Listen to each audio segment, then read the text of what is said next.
નમસ્કાર મિત્રો, મનોજગત યુટ્યુબ ચેનલમાં આપ સૌનું ફરી એકવાર હાર્દિક સ્વાગત છે.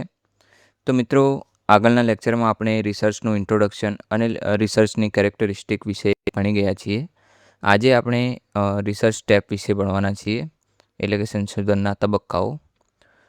મિત્રો, તો ચાલો આપણે ચાલુ કરીએ રિસર્ચ સ્ટેપ્સ. આપણે ઇન્ટ્રોડક્શન જોઈએ તો સંશોધન એ કોઈ અવ્યવસ્થિત અથવા આકસ્મિક પ્રક્રિયા નથી, પરંતુ તે એક વ્યવસ્થિત, વૈજ્ઞાનિક અને ક્રમિક પ્રક્રિયા છે. આપણે લાક્ષણિકતાઓમાં જોયું હતું ને કે વ્યવસ્થિત મીન્સ કે રિસર્ચ એ એક સિસ્ટમેટિક અને સાયન્ટિફિક પ્રક્રિયા છે. તો જેમાં સંશોધક એક પછી એક અનેક તબક્કાઓને અનુસરીને નવી માહિતી, નવા તથ્યો અને નવા જ્ઞાન સુધી પહોંચે છે. બરાબર? તો સંશોધન એ કોઈ અવ્યવસ્થિત પ્રક્રિયા નથી, બરાબર, સિસ્ટમેટિક પ્રક્રિયા છે અને આકસ્મિક પણ નથી. તેને પ્રોપર એક સિસ્ટમથી ચાલે છે. હવે આગળ જોઈએ તો રિસર્ચ સ્ટેપ્સ જોઈએ તો પહેલું છે રિસર્ચ પ્રોબ્લેમની પસંદગી, પછી બીજું છે રિવ્યૂ ઓફ લિટરેચર, ત્રીજું છે ઓબ્જેક્ટિવની રચના, ચોથું છે હાઇપોથિસિસની રચના, પછી પાંચમું રિસર્ચ ડિઝાઇન, પછી છઠ્ઠું છે સેમ્પલિંગ, પછી સાતમું છે ડેટા કલેક્શન, પછી આઠમું છે ડેટા એનાલિસિસ, નવમું ઇન્ટરપ્રિટેશન, 10મું કન્ક્લુઝન અને 11મું છે રિપોર્ટ રાઇટિંગ. તો આપણે એક એક કરીને બધા સ્ટેપ વિશે માહિતી લઈએ. તો મિત્રો, હવે આપણે જોઈએ રિસર્ચ પ્રોબ્લેમ. તો પહેલું સ્ટેપ છે તો કોઈપણ સંશોધનની શરૂઆત સીધી ડેટા કલેક્શનથી નથી થતી. સૌથી પહેલાં સંશોધકના મનમાં કોઈ પ્રશ્ન અથવા સમસ્યા જન્મે છે અને એ પ્રશ્ન જ રિસર્ચ પ્રોબ્લેમ તરીકે ઓળખાય છે. સમગ્ર સંશોધનનો પાયો એ રિસર્ચ પ્રોબ્લેમ પર આધારિત હોય છે. તેથી તેને રિસર્ચ પ્રોસેસનું પ્રથમ અને સૌથી મહત્ત્વપૂર્ણ પગલું માનવામાં આવે છે. આપણે તેનું ડેફિનેશન જોઈએ. જે પ્રશ્ન, સમસ્યા અને વિષયનો વૈજ્ઞાનિક અને વ્યવસ્થિત રીતે, સાયન્ટિફિક એન્ડ સિસ્ટમેટિક રીતે અભ્યાસ કરવાનો હોય તેને રિસર્ચ પ્રોબ્લેમ કહેવામાં આવે છે. એટલે કે સંશોધનની શરૂઆત જે પ્રશ્ન અથવા સમસ્યાથી થાય છે તેને રિસર્ચ પ્રોબ્લેમ કહેવામાં આવે છે. બરાબર? આપણે ઉદાહરણ જોઈએ તો ધારો કે એક કોલેજના શિક્ષક ધ્યાન આપે છે કે ઘણા વિદ્યાર્થીઓ સોશિયલ મીડિયા પર ખૂબ સમય વિતાવે છે અને તેઓમાં એન્ઝાયટી અને સ્ટ્રેસ પણ વધુ જોવા મળે છે. તેથી તેમના મનમાં એક પ્રશ્ન ઊભો થાય છે કે શું સોશિયલ મીડિયાનો વધુ ઉપયોગ વિદ્યાર્થીઓમાં એન્ઝાયટી વધારે છે? તો આ પ્રશ્ન જ તેમની રિસર્ચ પ્રોબ્લેમ બને છે. બરાબર? પછી બીજું ઉદાહરણ આપણે જોઈએ તો એક શાળાના પ્રિન્સિપાલ જોવે છે કે વિદ્યાર્થીઓના પરીક્ષાના પરિણામો દર વર્ષે ઘટી રહ્યા છે. તેમના મનમાં પ્રશ્ન ઊભો થાય કે વિદ્યાર્થીઓના નબળા પરિણામો પાછળના કારણો શું હોય? તો આ પ્રશ્ન એક રિસર્ચ પ્રોબ્લેમ છે. બરાબર? આપણે કી પોઈન્ટ્સ જોઈએ તો રિસર્ચ પ્રોબ્લેમ સંશોધનનું પ્રથમ પગથિયું છે. બરાબર? ફર્સ્ટ સ્ટેપ છે. તે સમગ્ર સંશોધનનો પાયો છે, એટલે કે ફાઉન્ડેશન છે. સારી રિસર્ચ પ્રોબ્લેમ એ સ્પષ્ટ, એટલે કે ક્લિયર અને ચોક્કસ, એટલે સ્પેસિફિક હોવી જોઈએ. પછી તે સંશોધન કરી શકાય તેવી હોવી જોઈએ, રિસર્ચેબલ હોવી જોઈએ. બરાબર? સંશોધન કરી શકાય તેવી રિસર્ચ પ્રોબ્લેમ હોવી જોઈએ. ધારો કે કોઈ કહે કે મારે ભગવાન છે કે નહીં તે જોવું છે, તો આ સમસ્યા તો છે પણ તેની ઉપર તમે શું રિસર્ચ કરવાના? રિસર્ચ પ્રોબ્લેમ સંશોધનની દિશા નક્કી કરે છે. પછી એટલે કે તે સંશોધનની દિશા નક્કી કરે છે કે રિસર્ચ કેવું થશે. બરાબર? પછી a well defined problem is a half solved, એટલે કે જે સારી સમસ્યા હોય તો સમજવાનું કે તમારું અડધું રિસર્ચ તો ત્યાં જ પૂરું થઈ ગયું. હવે આગળ જોઈએ આપણે બીજું સ્ટેપ. તો હવે છે રિવ્યૂ ઓફ લિટરેચર, એટલે કે સાહિત્ય સમીક્ષા. તો કોઈપણ સંશોધક એ શૂન્યથી શરૂઆત નથી કરતો. તે પહેલાં જાણવાનો પ્રયત્ન કરે છે કે આ વિષય પર અન્ય કોઈ સંશોધકોએ શું કામ કર્યું છે. તો આ પ્રક્રિયાને જ રિવ્યૂ ઓફ લિટરેચર કહેવામાં આવે છે. તે સંશોધનને વૈજ્ઞાનિક આધાર આપે છે અને નવા સંશોધન માટેની દિશા નક્કી કરવામાં મદદ કરે છે. તો આપણે જોઈએ તો પસંદ કરેલા વિષય પર અગાઉ થયેલા સંશોધનો, પુસ્તકો, જર્નલ્સ અને આર્ટિકલ્સ અને થીસીસ આ વગેરેનો વ્યવસ્થિત અભ્યાસ કરવાની પ્રક્રિયાને આપણે રિવ્યૂ ઓફ લિટરેચર, એટલે કે સાહિત્ય સમીક્ષા કહેવામાં આવે છે. આપણે જોઈએ તો કોઈ વિષય પર ઉપલબ્ધ જ્ઞાન અને અગાઉના સંશોધનોનો અભ્યાસ એટલે રિવ્યૂ ઓફ લિટરેચર. તેમાં જોઈએ તો ઉદાહરણ તરીકે તમે નવો મોબાઈલ ખરીદવા માંગતા હો તો તમે શું કરશો? તો યુટ્યુબમાં તેના રિવ્યૂ જોશો, પછી એના રિલેટેડ વેબસાઇટમાં જોશો અને અન્ય લોકોના પણ અભિપ્રાયો જોશો તમે ત્યારબાદ તમે નિર્ણય લેશો કે તમારે તે મોબાઈલ લેવો કે નહીં. તો તમે આ જે રિવ્યૂ જોયા બધે યુટ્યુબમાંથી અને વેબસાઇટમાંથી અને અન્ય લોકો જોડેથી, તો એ શું કર્યું તમે? તો રિવ્યૂ ઓફ લિટરેચર, બરાબર, સાહિત્ય સમીક્ષા કરી તમે. તો આમ રિસર્ચમાં પણ રિવ્યૂ ઓફ લિટરેચર રિસર્ચ કરતાં પહેલાં કરવામાં આવે છે. આપણે જોઈએ તો અગાઉના સંશોધન વિશે માહિતી મળે છે. પછી વિષયને વધુ સારી રીતે સમજવામાં મદદ મળે છે. પછી છે બિનજરૂરી પુનરાવર્તન, એટલે કે ડુપ્લિકેશન ટાળી શકાય છે. કોઈએ એક રિસર્ચ કરી દીધું હોય એકવાર, તો પછી તે આપણે ફરીથી ન કરી શકીએ. તે માટે તે સાહિત્ય સમીક્ષા મદદરૂપ થાય છે. પછી રિસર્ચ ગેપ શોધવામાં મદદ મળે છે. તો આ રિસર્ચ ગેપ શું છે? તો જે ક્ષેત્રમાં હજુ પૂરતું સંશોધન થયું નથી અથવા નવા સંશોધનની જરૂર છે તેને રિસર્ચ ગેપ કહે છે, બરાબર. તો તમે સાહિત્ય સમીક્ષા કરશો તો તમને ખબર પડશે કે કયા વિષયમાં હજુ સંશોધન કરવાનું બાકી છે, તો તેને આપણે રિસર્ચ ગેપ કહીશું. હવે હાઇપોથિસિસ અને રિસર્ચ ડિઝાઇન તૈયાર કરવામાં પણ મદદરૂપ બને છે. આપણે આગળ જોઈશું કે હાઇપોથિસિસ અને રિસર્ચ ડિઝાઇન શું છે. તો તે તૈયાર કરવામાં પણ મદદરૂપ બને છે. સંશોધનને વૈજ્ઞાનિક આધાર, એટલે કે સાયન્ટિફિક ફાઉન્ડેશન મળે છે, બરાબર. હવે આપણે આગળ જોઈએ તો આપણે રિવ્યૂ ઓફ લિટરેચરને જોઈએ, રિસર્ચ પ્રોબ્લેમ અને રિવ્યૂ ઓફ લિટરેચરને. તો રિસર્ચ પ્રોબ્લેમ એટલે કે શું સોશિયલ મીડિયા એન્ઝાયટી વધારે છે, તો આ શું થયું? તમારી પ્રોબ્લેમ થઈ, બરાબર. પછી શું કરશો તમે? બીજું સ્ટેપ, તો રિવ્યૂ ઓફ લિટરેચર એટલે કે અગાઉના રિસર્ચ પેપર્સ, બુક્સ અને જર્નલ્સનો અભ્યાસ કરીશું. તો શું જાણવા મળ્યું એના પરથી? તો કે ઘણા દેશોમાં સંશોધન થયું છે, પરંતુ ગુજરાતના કોલેજના વિદ્યાર્થીઓ પર ઓછું સંશોધન થયું છે, બરાબર. કયા ટોપિક પર? આ ટોપિક પર. તો તે માટે આ જ નવી રિસર્ચ માટેનું રિસર્ચ ગેપ છે, બરાબર. તમને ખબર પડી કે ગુજરાતમાં હજુ સંશોધન થયું નથી, તો એ શું થયું? તમારી રિસર્ચ ગેપ થઈ. તો હવે આપણે આગળ જોઈએ. ત્રીજું સ્ટેપ છે ઓબ્જેક્ટિવ, એટલે કે ઉદ્દેશોની રચના. તો રિસર્ચ પ્રોબ્લેમ આપણને જણાવે છે કે કઈ સમસ્યાનો અભ્યાસ કરવાનો છે, જ્યારે ઓબ્જેક્ટિવ આપણને જણાવે છે કે આ સંશોધન દ્વારા શું પ્રાપ્ત કરવાનું છે. એટલે કે ઓબ્જેક્ટિવ એ સંશોધનને યોગ્ય દિશા અને લક્ષ્ય પ્રદાન કરે છે. આપણે જોઈએ તો સંશોધન દ્વારા શું પ્રાપ્ત કરવાનું છે, આપણે અત્યારે કહ્યું ને, અથવા શું જાણવા માંગીએ છીએ ને, તેને ઓબ્જેક્ટિવ એટલે કે ઉદ્દેશ્ય કહેવામાં આવે છે. હવે સંશોધનના હેતુઓ અથવા ધ્યેયોને, અને તેને આપણે ઉદ્દેશ્ય પણ કહીશું, ઓબ્જેક્ટિવ કહેવામાં આવે છે, બરાબર. ઉદાહરણ તરીકે આપણે હવે અમદાવાદ જવાનું છે, બરાબર. તો આપણું આયોજન છે કે અમદાવાદ જવું છે, તો તમારે પહેલાં એ નક્કી કરવું પડશે ને કે ત્યાં શા માટે જવું છે. મતલબ કોઈને ફરવા માટે જવું હોય, કોઈને અભ્યાસ માટે જવું હોય, કોઈને નોકરી માટે જવું હોય, તો આ હેતુઓ જ આપણા ઓબ્જેક્ટિવ કહેવાય. અને એ જ રીતે સંશોધનમાં પણ ઓબ્જેક્ટિવ નક્કી કરવામાં આવે છે, બરાબર, કે આપણી રિસર્ચનો હેતુ શું છે. તો આપણે કી પોઈન્ટ્સ જોઈએ તો ઓબ્જેક્ટિવ એ સંશોધનને યોગ્ય દિશા આપે છે. પછી સંશોધકને લક્ષ્ય પર કેન્દ્રિત રાખે છે, બરાબર. તે બીજા ટોપિક પર ન ભટકી જાય તે માટે તે લક્ષ્ય પર કેન્દ્રિત રાખે છે.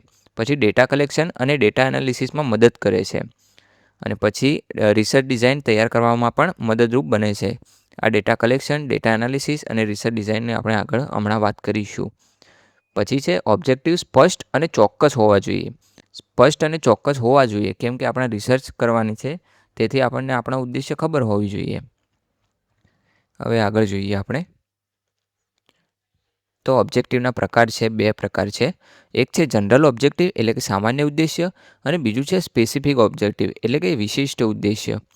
તો સંશોધનનો મુખ્ય હેતુ દર્શાવે છે, તો એને આપણે જનરલ ઓબ્જેક્ટિવ કહીશું. ઉદાહરણ તરીકે સોશિયલ મીડિયા અને એન્ઝાયટી વચ્ચેના સંબંધનો અભ્યાસ કરવો, બરાબર. તો તેને આપણે જનરલ ઓબ્જેક્ટિવ કહીશું. અને સ્પેસિફિક ઓબ્જેક્ટિવ એટલે કે મુખ્ય હેતુને નાના અને ચોક્કસ ભાગોમાં વહેંચવામાં આવે છે. તો સોશિયલ મીડિયાના વપરાશનું સ્તર માપવું, પછી એન્ઝાયટીનું સ્તર જાણવા માટે, પછી બંને વેરિયેબલ વચ્ચેનો સંબંધ જાણવો હોય, તો તેને આપણે સ્પેસિફિક ઓબ્જેક્ટિવ કહીશું, એટલે કે વિશિષ્ટ ઉદ્દેશ્ય કહીશું. હવે આગળ જોઈએ આપણે. ચોથું સ્ટેપ છે હાઇપોથિસિસ, એટલે કે ઉત્કલ્પના. તો હાઇપોથિસિસ એ સંશોધનનો અંતિમ જવાબ નથી, પરંતુ એક પ્રાથમિક અનુમાન છે. હવે સંશોધન પૂર્ણ થયા પછી હાઇપોથિસિસ સ્વીકારવામાં પણ આવે અને નકારી પણ શકાય. તો આપણે તેની ડેફિનેશન જોઈએ તો સંશોધન શરૂ કરતાં પહેલાં સંશોધક જે સંભવિત જવાબ અથવા પ્રાથમિક અનુમાન રજૂ કરે છે તેને હાઇપોથિસિસ કહેવામાં આવે છે. Hypothesis is a tentative statement that can be tested. એટલે કે ઉત્કલ્પના એ એક અસ્થાયી નિવેદન છે જેની ચકાસણી સંશોધન દ્વારા કરવામાં આવે છે. ટેન્ટેટિવ મીન્સ કે અસ્થાયી. હવે આપણે ઉદાહરણ જોઈએ તો ધારો કે તમને લાગે છે કે દરરોજ નિયમિત કસરત કરવાથી સ્ટ્રેસ ઓછો થાય છે, તો આ એક હાઇપોથિસિસ છે. પછી તમે લોકો પર અભ્યાસ કરીને તપાસો કે ખરેખર સ્ટ્રેસ ઓછો થાય છે કે નહીં, બરાબર. તો આના કી પોઈન્ટ જોઈએ કે હાઇપોથિસિસ એ સંશોધનને દિશા આપે છે. સંશોધનને દિશા આપે છે હાઇપોથિસિસ, બરાબર. તે એક ટેન્ટેટિવ સ્ટેટમેન્ટ છે, અસ્થાયી નિવેદન છે. તેની ચકાસણી સંશોધક દ્વારા કરવામાં આવે છે. પછી તે વેરિયેબલ વચ્ચેનો સંબંધ દર્શાવે છે, એટલે કે બે ચલ હોય આપણા તે વચ્ચેનો સંબંધ દર્શાવે. પછી સમય અને ખર્ચ બચાવવામાં પણ મદદ કરે છે. પછી છે કે ડેટા કલેક્શનને વધુ કેન્દ્રિત બનાવે છે. જોઈએ કે hypothesis is the bridge between theory and observation. એટલે કે હાઇપોથિસિસ એ સિદ્ધાંત એટલે કે થિયરી અને વાસ્તવિક માહિતી એટલે કે ડેટા વચ્ચેનો એક સેતુ એટલે કે બ્રિજ છે, બરાબર. તો હવે આગળ આપણે જોઈએ 5મો સ્ટેપ છે રિસર્ચ ડિઝાઇન એટલે કે સંશોધન રચના. જે રીતે કોઈ મકાન બનાવતા પહેલાં તેનો નકશો તૈયાર કરવામાં આવે છે, તે જ રીતે સંશોધન શરૂ કરતાં પહેલાં તેની સંપૂર્ણ યોજના તૈયાર કરવામાં આવે છે અને આ યોજનાને રિસર્ચ ડિઝાઇન કહેવામાં આવે છે. તેથી રિસર્ચ ડિઝાઇનને સંશોધનનો બ્લુપ્રિન્ટ અથવા માસ્ટર પ્લાન પણ કહે છે. હવે આપણે જોઈએ કે સંશોધન કેવી રીતે કરવામાં આવશે તેની સંપૂર્ણ યોજના અથવા રૂપરેખાને રિસર્ચ ડિઝાઇન કહે છે, એટલે કે સંશોધન રચના કહેવામાં આવે છે. Research design is the blueprint or master plan of research, એટલે કે સંશોધનનો નકશો અથવા બ્લુપ્રિન્ટ છે. આપણે ઉદાહરણ જોઈએ કે તમારે ઘર બનાવવું છે તો વિચારો કે તમે સીધું બાંધકામ નથી શરૂ કરી દેતા. સૌપ્રથમ શું કરો છો તો કે પહેલાં ઘરનો નકશો તૈયાર કરવામાં આવે છે, એટલે કે બ્લુપ્રિન્ટ તૈયાર કરવામાં આવે છે. તો તેમાં શું હોય કે તમે એ નક્કી કરો છો કે કેટલા રૂમ હશે, પછી તમારું રસોડું કઈ જગ્યાએ હશે, પછી દરવાજા અને બારીઓ ક્યાં હશે. તો આ તમે બ્લુપ્રિન્ટ તમારા ઘર માટે તૈયાર કરી, બરાબર. એવી રીતે આપણે રિસર્ચ કરતા હોઈએ તો રિસર્ચ માટે પણ આપણે પહેલેથી એક બ્લુપ્રિન્ટ તૈયાર કરીએ છીએ અને તેને આપણે રિસર્ચ ડિઝાઇન કહીએ છીએ. તો કી પોઈન્ટ જોઈએ આપણે તો રિસર્ચ ડિઝાઇન એ સંશોધનનો બ્લુપ્રિન્ટ છે. તે સંશોધનને વ્યવસ્થિત બનાવે છે, એટલે કે સિસ્ટમેટિક બનાવે છે. પછી તેમાં સમય, પૈસા અને શક્તિની બચત કરે છે, બરાબર. આપણી પાસે સિસ્ટમથી પ્લાન આપણે કરીએ, એક સિસ્ટમ હોય અને તે રીતે આપણે કામ કરવાનું હોય તો તેથી આપણો સમય પણ બચે, પૈસા પણ બચે અને શક્તિની પણ બચત થાય છે.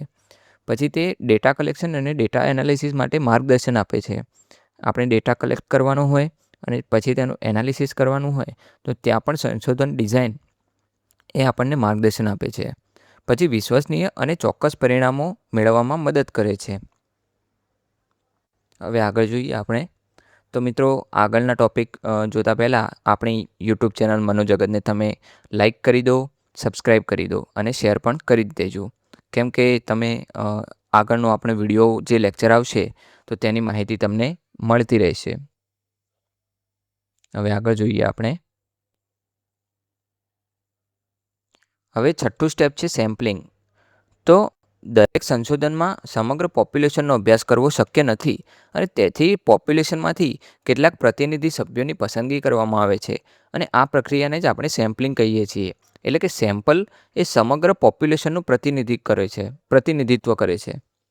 આપણે જોઈએ તો સમગ્ર પોપ્યુલેશનમાંથી કેટલાક પ્રતિનિધિત્વ ધરાવતા સભ્યોની પસંદગી કરવાની પ્રક્રિયાને સેમ્પલિંગ કહેવામાં આવે છે.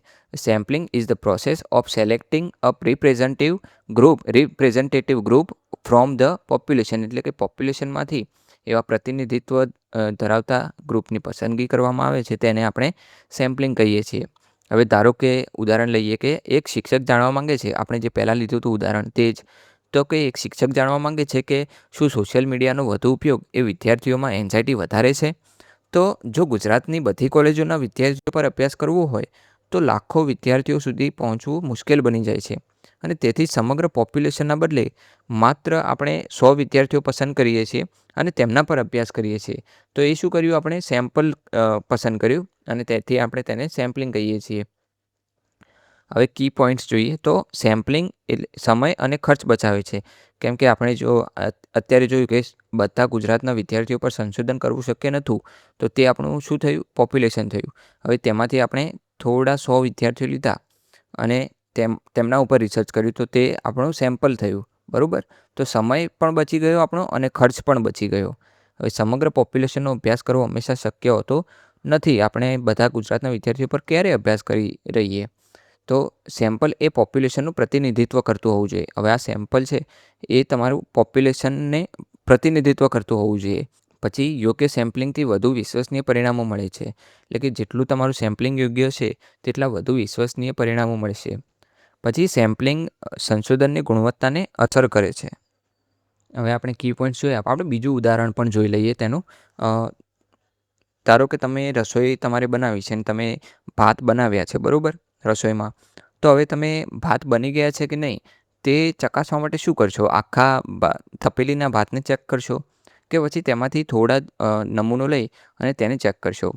તો આપણે બધા કરીએ છીએ તેમાંથી થોડો નમૂનો લીધો, તેને દબાવ્યા કે ગમે તે કરીને આપણે ચેક કર્યું કે ભાત ચડી ગયા છે, બરાબર, મતલબ બની ગયા છે. તો એને આપણે શું કર્યું? સેમ્પલિંગ કર્યું કહેવાય. એમ આપણે જે ગુજરાતની બધી કોલેજોના વિદ્યાર્થીઓ આપણે જોયા હતા તો એ આપણું પોપ્યુલેશન હતું, અને આપણે જે 100 વિદ્યાર્થીઓ પસંદ કર્યા તે આપણું સેમ્પલ કહેવાય. અને આ પસંદ કરવાની પ્રક્રિયાને આપણે સેમ્પલિંગ કહીએ છીએ. હવે આગળ જોઈએ આપણે. તો આગળ છે ડેટા કલેક્શન, એટલે કે માહિતી સંગ્રહ.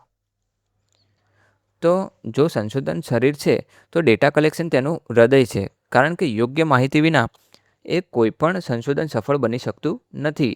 તેથી સંશોધક વિવિધ પદ્ધતિઓ દ્વારા જરૂરી માહિતી એકત્રિત કરે છે અને જેને આપણે ડેટા કલેક્શન કહીએ છીએ. હવે જોઈએ તો સંશોધન માટે જરૂરી માહિતી અથવા તથ્યોને વ્યવસ્થિત રીતે એકત્રિત કરવાની પ્રક્રિયાને ડેટા કલેક્શન કહેવામાં આવે છે, બરાબર. માહિતી તથ્યોને વ્યવસ્થિત એટલે કે સિસ્ટમેટિક રીતે એકત્રિત કરવાની પ્રક્રિયાને ડેટા કલેક્શન કહેવાય. Data collection is the process of gathering information four research. માહિતી એકત્રિત કરવાની પ્રક્રિયાને રિસર્ચ માટે તેને આપણે ડેટા કલેક્શન કહીએ છીએ.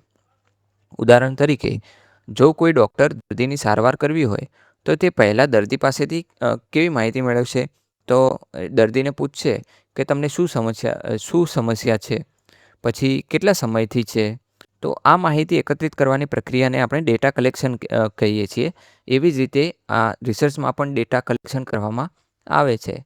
હવે આપણે કી પોઈન્ટ જોઈએ તો ડેટા કલેક્શન એ સંશોધનનું હૃદય છે, એટલે કે હાર્ટ ઓફ રિસર્ચ છે. યોગ્ય માહિતી વિના યોગ્ય પરિણામો પ્રાપ્ત થઈ શકતા નથી. હાઇપોથિસિસની ચકાસણી માટે ડેટા જરૂરી છે, બરાબર. હાઇપોથિસિસ એટલે કે અનુમાન લગાવવું હોય તો તે માટે રિસર્ચમાં ડેટા જરૂરી છે. હાઇપોથિસિસની ચકાસણી માટે ડેટા જરૂરી છે. પછી ડેટા વિશ્વસનીય એટલે કે રિલાયબલ અને યથાર્થ એટલે કે વેલિડ હોવો જોઈએ, બરાબર. આ રિલાયબિલિટી અને વેલિડિટીને આપણે આગળના લેક્ચરમાં ચર્ચા કરી છે. પછી છે કે સારી ગુણવત્તાનું ડેટા એ સારી ગુણવત્તાનું સંશોધન આપે છે. એટલે કે જેટલું તમારું ડેટા સારું હશે એટલું તમારું સંશોધન સારું હશે. હવે આગળ જોઈએ આપણે. તો ડેટાના મુખ્ય પ્રકારો છે પ્રાઇમરી ડેટા અને સેકન્ડરી ડેટા. તો જે માહિતી સંશોધક પોતે પ્રથમ વખત એકત્રિત કરે છે તેને આપણે પ્રાઇમરી ડેટા કહીએ છીએ. તેમાં છે કે ઓબ્ઝર્વેશન કરવું, ઇન્ટરવ્યૂ કરવું, ક્વેશ્ચનરીઝ ભરાવી, સાયકોલોજીકલ ટેસ્ટ આપવા અને તે રીતે ડેટા કલેક્ટ કરવો. તો એ બધું શું છે? પ્રાઇમરી ડેટા છે. આપણે એક્ઝામ્પલ જોઈએ તો 100 વિદ્યાર્થીઓને આપણે ક્વેશ્ચનરીઝ ભરાવીને માહિતી મેળવીએ છીએ તો તે આપણે પ્રાઇમરી ડેટા કહેવાય. તે ઓરિજિનલ ડેટા, આપણે કી પોઈન્ટ. હવે જોઈએ કે સેકન્ડરી ડેટા. તો જે માહિતી પહેલેથી જ ઉપલબ્ધ હોય અને અન્ય લોકો દ્વારા એકત્રિત કરવામાં આવી હોય તો તેને સેકન્ડરી ડેટા કહેવામાં આવે છે. ઉદાહરણ તરીકે બુક્સ, જનરલ્સ, આર્ટિકલ્સ, પછી ગવર્મેન્ટ રિપોર્ટ્સ. આ બધા શું છે? આપણા સેકન્ડરી ડેટા છે. આ અલગ છે, રિયલ લાઈફ એક્ઝામ્પલ લખેલું છે. તો આપણે જોઈએ કે ગૂગલ સ્કોલર અથવા પુસ્તકોમાંથી માહિતી મેળવવી તે શું છે? આપણું સેકન્ડરી ડેટા છે. ઓલરેડી અવેલેબલ ડેટા તે સેકન્ડરી ડેટા.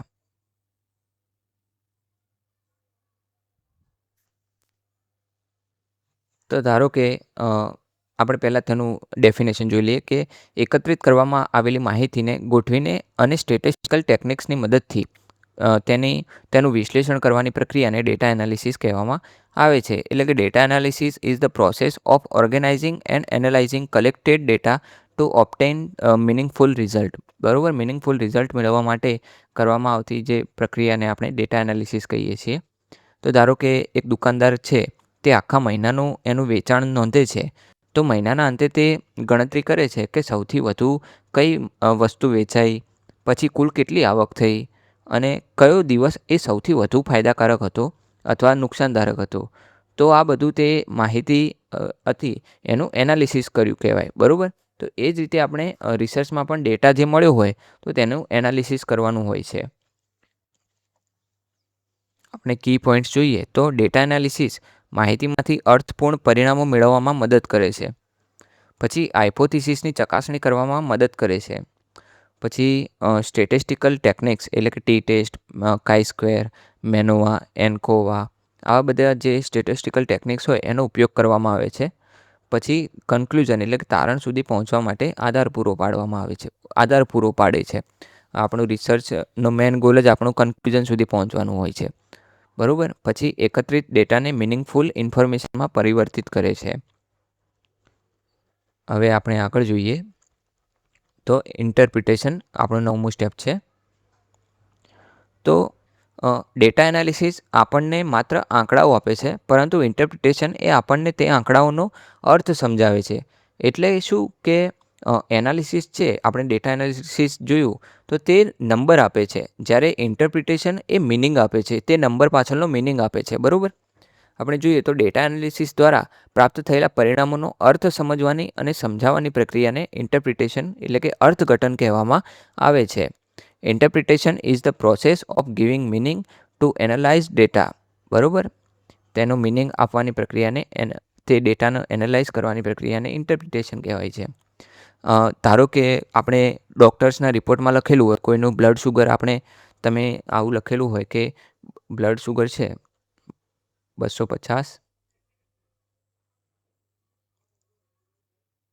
mg, બરાબર. તો આ શું છે, આપણી પાસે માત્ર આંકડાઓ છે, બરાબર. આ ડેટા એનાલિસિસ દ્વારા આપણે આ રીતના આંકડાઓ તો મેળવી લઈએ, પરંતુ તેનું ઇન્ટરપ્રિટેશન શું છે, તો આ જોઈએ કે બ્લડ શુગર 250 છે, બરાબર. તો 250 એ માત્ર એક સંખ્યા છે. ડૉક્ટર જ્યારે કહે છે કે તમારું બ્લડ શુગર સામાન્ય કરતાં વધારે છે, તો ત્યારે તે રિપોર્ટનું અર્થઘટન કરી રહ્યો છે એમ કહેવાય. એ જ રીતે સંશોધનમાં પણ ડેટા એનાલિસિસ પછી ઇન્ટરપ્રિટેશન કરવામાં આવે છે, બરાબર. આપણે કી પોઈન્ટ્સ જોઈએ તો ઇન્ટરપ્રિટેશન એ ડેટા એનાલિસિસ પછીનું સ્ટેપ છે. પછી પરિણામોનો અર્થ સમજવામાં મદદ કરે છે. તાર્કિક અને વૈજ્ઞાનિક અર્થઘટન કરવામાં મદદ કરે છે, બરાબર. રેશનલ એન્ડ સાયન્ટિફિક અર્થઘટન કરવામાં મદદ કરે છે. પછી હાઇપોથિસિસ સ્વીકારવી કે નકારવી તેમાં મદદ મળે છે. આપણે હાઇપોથિસિસ જે ઉત્કલ્પના બનાવી હોય તે આપણે સ્વીકારવી કે પછી નકારવી તે નક્કી કરવામાં મદદ કરે છે. પછી કન્ક્લુઝન સુધી પહોંચવાનો આધાર પૂરો પાડે છે. હવે આગળ જોઈએ આપણે તો analysis give numbers and interpretations give meaning, એટલે કે વિશ્લેષણ એ સંખ્યાઓ આપે છે, જ્યારે અર્થઘટન એ અર્થ આપે છે. આગળ જોઈએ આપણે હવેનું સ્ટેપ છે કન્ક્લુઝન, એટલે કે 10મું સ્ટેપ આપણું કન્ક્લુઝન નિષ્કર્ષ છે. તો સમગ્ર સંશોધન પ્રક્રિયાનો મુખ્ય હેતુ કોઈ પ્રશ્નનો જવાબ શોધવાનો હોય છે. જ્યારે ડેટા એનાલિસિસ અને ઇન્ટરપ્રિટેશન પૂર્ણ થાય ત્યારે સંશોધક એ અંતિમ તારણ રજૂ કરે છે, અને આ અંતિમ તારણને આપણે શું કહીએ, કન્ક્લુઝન કહીએ છીએ. આપણે જોઈએ તો સંશોધનના પરિણામો અને તેમના અર્થઘટનના આધારે રજૂ કરવામાં આવતા અંતિમ તારણને આપણે કન્ક્લુઝન કહીએ છીએ, એટલે કે નિષ્કર્ષ કહીએ છીએ. Conclusion is the final outcome or finding of research, બરાબર. ફાઇનલ આઉટકમ છે તે રિસર્ચનું અંતિમ સ્વરૂપ છે. આપણે ઉદાહરણ જોઈએ તો એક ડૉક્ટર એક ઘણા ટેસ્ટ અને રિપોર્ટ્સ જોયા પછી અંતે કહે કે તમને ડાયાબિટીસ છે, તો આ ડૉક્ટરનું અંતિમ તારણ એટલે કે ફાઇનલ ડિસિઝન છે. અને એ જ રીતે સંશોધનમાં પણ અંતિમ તારણને કન્ક્લુઝન કહેવામાં આવે છે. હવે આપણે કી પોઈન્ટ્સ જોઈએ તો કન્ક્લુઝન એ સંશોધનનું અંતિમ પગલું નથી, પરંતુ અંતિમ તારણ છે. તે સંશોધન પ્રશ્નનો જવાબ આપે છે. આપણી જે પહેલું રિસર્ચ પ્રોબ્લેમ હતી તેનો કન્ક્લુઝન જવાબ આપે છે. પછી હાઇપોથિસિસ સ્વીકારવી કે નકારવી તે નક્કી કરવામાં મદદ કરે છે, બરાબર. પછી સમગ્ર સંશોધનનો મુખ્ય પરિણામોનો સારાંશ રજૂ કરે છે, એક કન્ક્લુઝન આપી દે છે.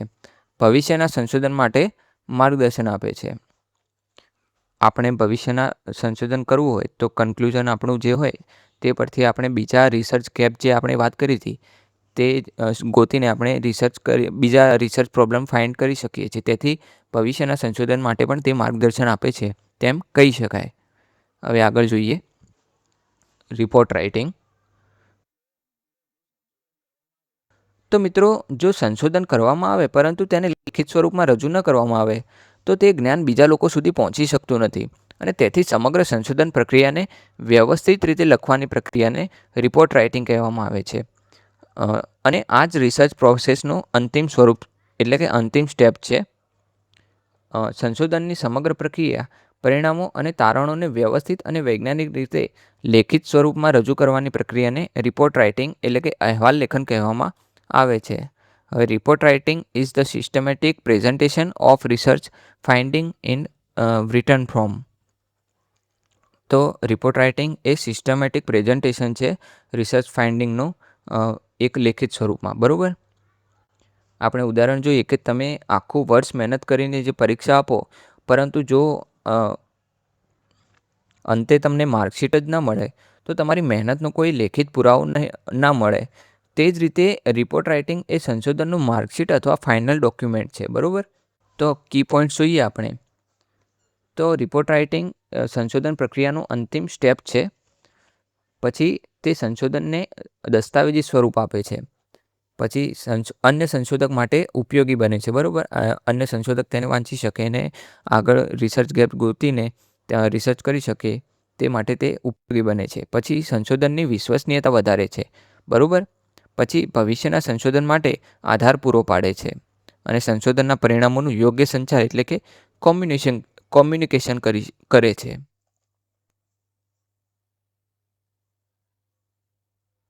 હવે આપણે જોઈએ મિત્રો, આપણે હવે રિસર્ચના બધા સ્ટેપ જોઈ ગયા.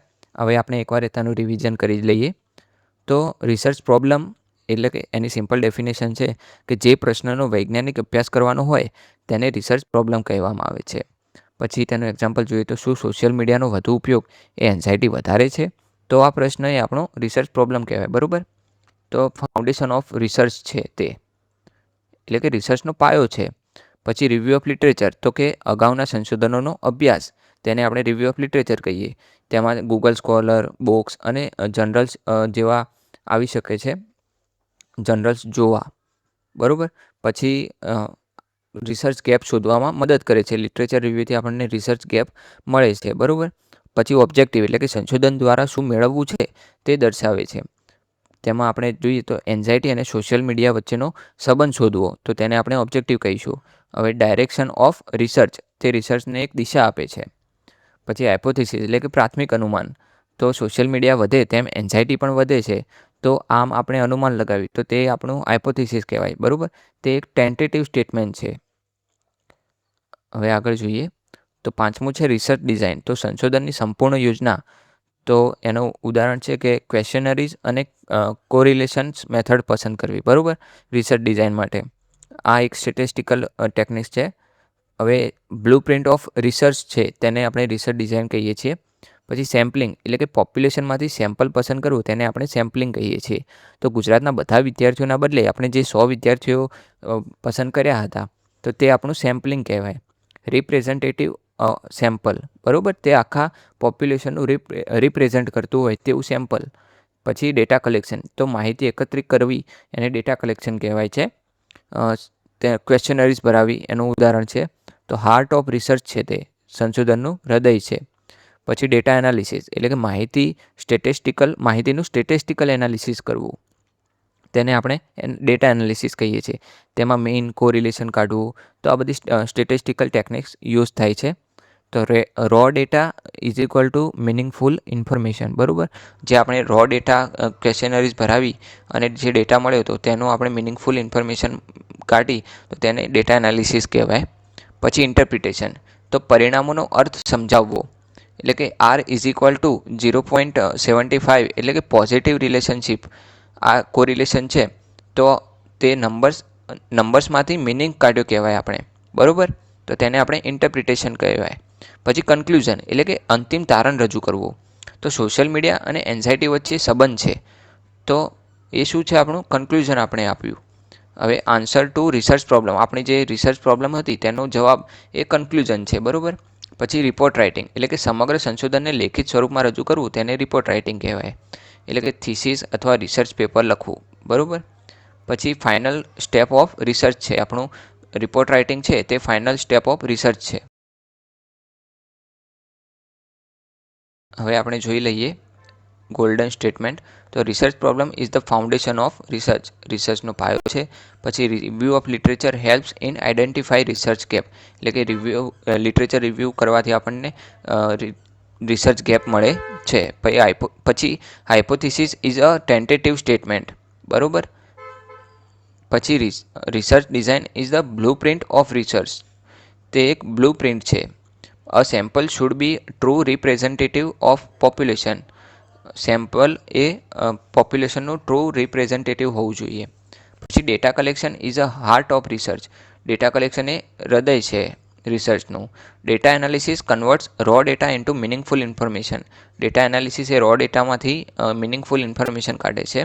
અને તે ડેટા જે મળ્યો હોય, analysis gives numbers, interpretations give meanings, એટલે કે તે ડેટા મળ્યો હોય તો તે નંબર્સમાંથી આપણે મિનિંગ્સ કાઢીએ તેને ઇન્ટરપ્રિટેશન કહેવાય. Conclusion provides the answer to the research problem, એટલે કે હવે છેલ્લે conclusion provide the answer of research problem, આપણે જે રિસર્ચની પ્રોબ્લેમ હતી તેનો આન્સર એ કન્ક્લુઝન આપે છે. પછી report writing is the final step of research process, બરાબર. રિપોર્ટ રાઇટિંગ આપણું રિસર્ચનું ફાઇનલ પ્રોસેસ છે. હવે આપણે જોઈએ તો research is a systematic process that begins with the problem and and with report writing, એટલે કે સંશોધન એ એક વ્યવસ્થિત અને વૈજ્ઞાનિક પ્રક્રિયા છે જે રિસર્ચ પ્રોબ્લેમથી શરૂ થાય છે અને રિપોર્ટ રાઇટિંગ સાથે પૂર્ણ થાય છે. તો મિત્રો આજે આપણે રિસર્ચ સ્ટેપ વિશે માહિતી મેળવી. તો આપણી ચેનલને તમે શેર કરી દો, લાઈક કરી દો અને સબસ્ક્રાઈબ કરી દો જો આ લેક્ચર ગમ્યું હોય તો. હવે મળીશું આપણે આગળના લેક્ચર્સમાં. આભાર.